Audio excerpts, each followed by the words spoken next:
Bueno, buenos días. Estamos acá con Esteban. Yo soy Laura Parada, soy antropóloga e investigadora en el Instituto de la Conversación y pues estamos muy contentos de tenerte acá. Esteban, si quieres cuéntanos un poquito de ti, qué estudias, de dónde eres.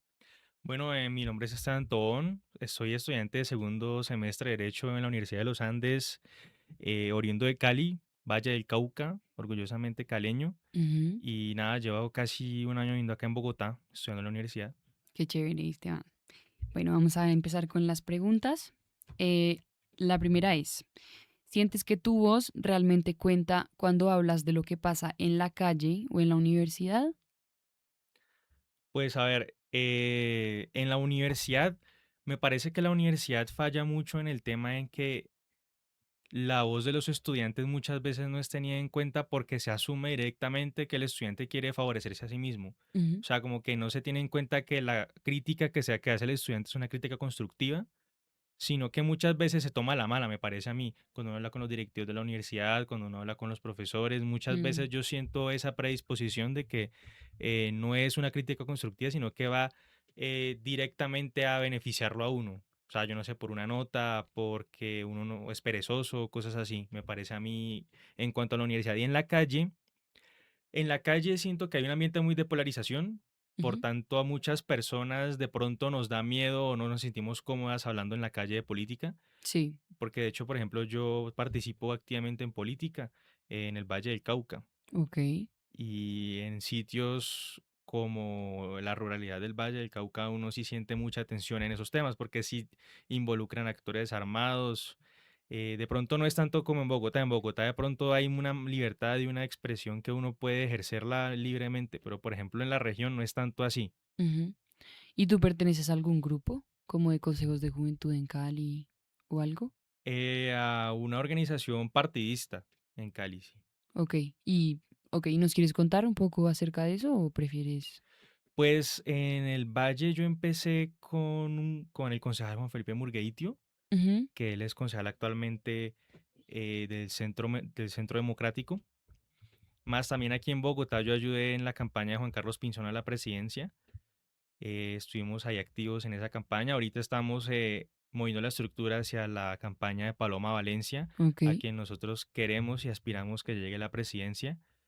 Y eso es un poco de la participación que yo he tenido en lo público, pues también en Cali pues estábamos con el representante Garcés, pues que es nuestro representante actual senador electo del Centro Democrático también, Ujú.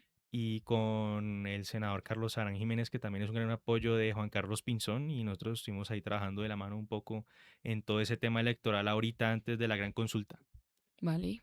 Wow, o sea, estás súper involucrado en todo ese tema. Qué Sí, sí. chévere, qué interesante.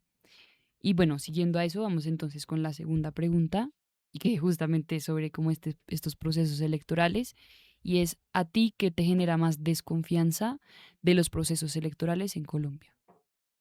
Lo que más me genera desconfianza es un poco en este gobierno, precisamente no es por hablar mal de la izquierda, Ujú.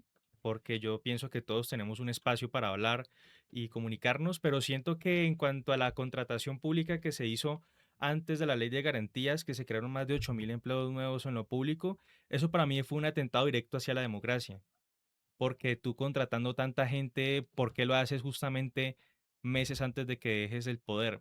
Eso para mí fue un claro intento de agarrar bastantes votaciones, Ok. tanto en región como acá en la capital.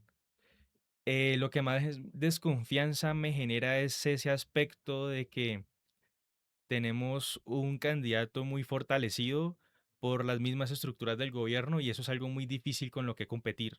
Ok, ok, entiendo. Sí, como que hay ahí como cosas que de repente no son tan, sí, como tan De fiables. pronto una instrumentalización del Estado es lo que yo pienso que se puede estar dando. Es lo que más desconfianza me genera a mí.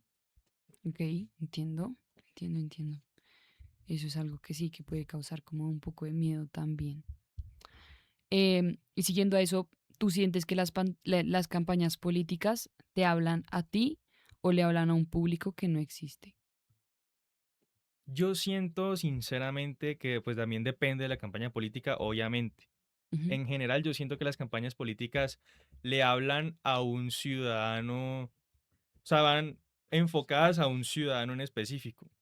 Sí, En mi caso, pues yo soy un ciudadano, mi específica situación de ciudadano es un estudiante de los primeros semestres de la carrera que pues es foráneo y que muchas veces tiene que dárselas, o sea, como que sobrevivir solo en la capital porque pues hace un año yo estaba viviendo en Cali con mi familia, entonces yo me he dado cuenta más del mundo sí. y siento que, por ejemplo, las campañas actualmente tratan de coger el público joven desde ese aspecto, desde el aspecto del estudiante que está inconforme con la universidad, con la situación social del país y todas esas cosas.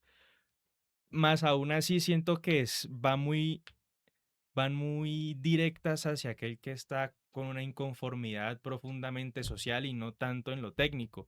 Son muy populistas en ese aspecto. Ujú, como Me desde parece la vulnerabilidad un poco. exacto, desde la vulnerabilidad, desde la falta de recursos. Obviamente es lo que hay que atacar, la falta de recursos, la falta de oportunidades, todo eso. Sí. Más desde las cosas técnicas, desde los términos técnicos es que se les tiene que atacar, no tanto desde la parte populista, porque me parece que se exagera bastante y eso hace que uno pierda confianza. Ujú, entiendo, entiendo. Ok, válido. Ahora, si tú pudieras diseñar una aplicación para que el gobierno justamente escuche a los jóvenes, no desde esa parte tan vulnerable como dices tú, esa aplicación en internet o en el celular, ¿cómo funcionaría si tú pudieras hacerla?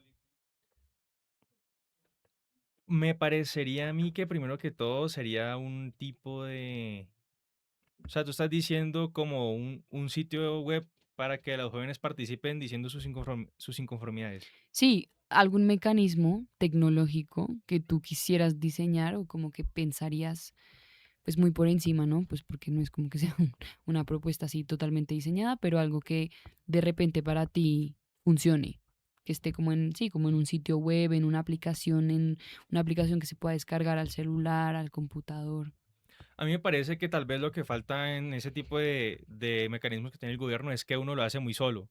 Entonces uno hace una denuncia, una inconformidad y pues digamos que eso se queda ahí hasta que un burócrata lo revise. Pero me parece que el problema ahí es la burocracia dentro del gobierno que es bastante ineficiente, o en las regiones, o en donde sea. Entonces me parece que el mecanismo de una aplicación, por ejemplo, para uno participar, expresar sus inconformidades, decir cualquier cosa, tiene que ser enfocado en una burocracia que sea eficiente Sí. y que además de eso uno pueda contar con el apoyo de más personas. Entonces, por ejemplo, yo no sé, hacer una denuncia y que más gente se pueda ir sumando. Yo no sé cómo se podría lograr eso en una aplicación, Ok, pero esa es como tu pero esa objetivo sería una idea principal. que se me ocurre. Qué chévere.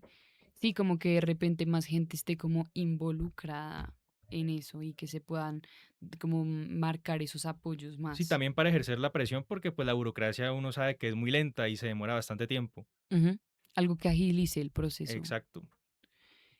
Em, listo, Esteban.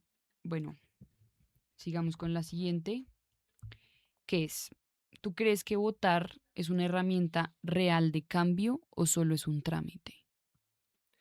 Yo creo que depende del significado que se le da a votar y de la coyuntura del país. Ujú, Por ejemplo, digamos, cuando se votó en la época de la guerra bipartidista y yo votaba por Alfonso López Michelsen porque yo era liberal y yo creía en una justicia social y en libertad para los campesinos y para los comerciantes, eso era un significado muy grande. ujú, Pero digamos, hoy en día que yo voté al Congreso entre unas listas de personas por las cuales a mí me pagaron por votar, ahí es cuando se vuelve un trámite puramente transaccional. sí, Entonces, digamos que eso depende de las razones que yo tenga por dar mi voto ok. y de la coyuntura que tenga el país, porque yo puedo ir a votar, pero si luego en la registraduría hacen un torcido y voltean esos votos, digamos, yo voté por el conservador y los ponen por el pacto y los ponen por el liberal, ahí es cuando hay un trámite transaccional también. Entonces, yo creo que eso depende de la coyuntura y del propósito que yo tenga para mi voto. Ujú. Me haces pensar que es como la realidad está cambiando todo el tiempo, ¿no? Y Exacto, como que las necesidades en la realidad también se transforman constantemente. Y eso tiene mucha influencia en el voto de cada uno y del contexto de cada ciudadano, siento yo también. en efecto. De acuerdo. Em, ¿Tú sientes que las necesidades de las mujeres jóvenes están siendo escuchadas en el debate público? Yo siento sinceramente que no, porque las mujeres jóvenes en esta sociedad colombiana tienen muchas necesidades que no son atendidas. Ujú, Entonces, digamos, una mujer que va en el ICITP sola, completamente sola, y no hay nada que le garantice una seguridad en la que ella se sienta protegida de verdad por un aparato del Estado o sí, por la misma empresa, de no acuerdo. existe, me parece a mí. Es inexistente. Es como que las dejan solas. Y me parece a mí que tiene que haber un acompañamiento para la mujer joven, en especialmente las que están en situación de vulnerabilidad. Pues asumiendo que la mujer en una sociedad machista está en una situación de vulnerabilidad ya de por sí. Ujú. Entonces yo siento que genuinamente no se escucha y no se atienden esas necesidades. Totalmente de acuerdo. Que muchas mujeres jóvenes del país pues se mueven mucho en transporte público, ¿no? Y como que están expuestas a el acoso, abuso sexual, Y como no que solo en el transporte, caminando en la en la calle, estando calle en sus casas. La violencia intrafamiliar es es algo terrible. terriblemente común en la sociedad colombiana, en ciertas regiones más que en otras, pero es muy común, tristemente. Ujú, También desde el hogar se tiene que haber un acompañamiento o una vocería que diga en caso de que exista un caso que se atienda de una y que no se oculten. ok, sí, de acuerdo. A mí falta mucho por crecer en ese sentido. Bueno, vamos con otra y ya casi llegando al final. Y esta es, y terminamos después de esta. A lo largo de nuestra historia, como sabemos, colectivos de jóvenes, mujeres, comunidades étnicas y trabajadores se han unido para transformar el país. Pensando en hitos como el movimiento estudiantil de la séptima papeleta, las luchas de los sufragistas por el voto femenino o las movilizaciones por los derechos de los pueblos indígenas y afro, ¿cuál de estos movimientos sociales del pasado te genera más curiosidad a ti o respeto y por qué crees que su mensaje sigue vigente? ¿Tiene que ser de los que me mencionaste? Sí, o el que tú pienses. A mí el que más me causa interés es la reforma agraria de Alfonso López Míquelsen, porque yo vengo de una familia que de orígenes campesinos humildes, o sea, te Ujú, hago, por ejemplo, la hermana de mi abuelo y la madre de mi abuelo eran analfabetas, ok, campesinas de Nariño, les tocó muy duro trabajar y no eran dueños de sus tierras. Y ese era el problema mayoritario de los campesinos en esas regiones del Bajo Cauca y de Nariño. Y ujú, me imagino que todo el país, que no eran dueños de sus tierras. Entonces trabajaban casi en un sistema feudal en el que le entregaban todo al dueño de la tierra y ellos se quedaban con el derecho de estar ahí, sí, sin poseer nada en realidad. Entonces para mí ese movimiento que llevó a la creación de la reforma agraria es uno que me interesa bastante. ok. Bueno, no, Esteban, sabes mucho. Muchas gracias pues por acompañarnos. Siento que tus ideas son absolutamente claras y como que nos encanta oír tu opinión y saber cómo tu perspectiva respecto a estos temas. Y ya, y terminamos por hoy. Gracias por venir. Y listo. Dale, gracias a ti.